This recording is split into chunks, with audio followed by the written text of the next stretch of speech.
সত্যই তোমাক মুক্তি দিব, মিছাই তোমাক ধ্বংস কৰিব।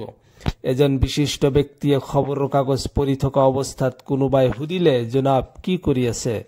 ব্যক্তিজনে উত্তৰ দিছিল, ঝুট মে সচ তালাশ কৰ ৰহা হুঁ, অৰ্থাৎ মিছাৰ মাজত সত্য বিচাৰি আছো।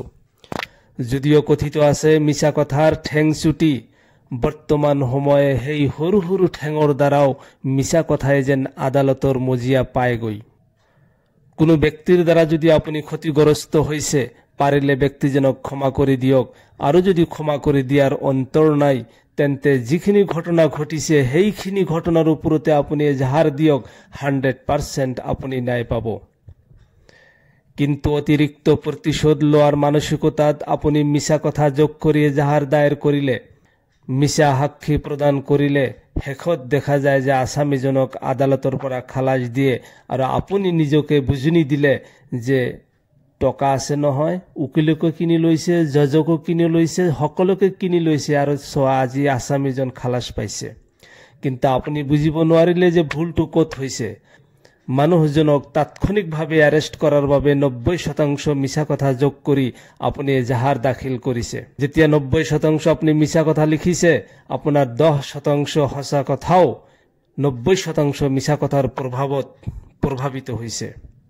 কবিৰা গুনাহসমূহৰ মাজত অন্যতম গুনাহ হ'ল মিছা কথা কোৱা।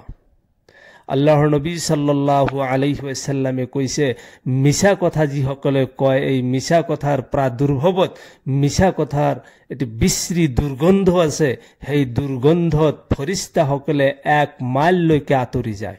আপুনি মিছা কথা ক'লে সেই মিছা কথাৰ মাজৰ পৰা সঁচা কথা বিচাৰি থানাৰ দাৰোগা আয়োসকলেও হাবাতৰি খাবলগীয়া হয়। শেষত আদালতৰ মজিয়াত মাননীয় অধিবক্তাসকলেও আপোনাৰ মিছা কথাৰ মাজতে সঁচা বিচাৰিব লগা হয়।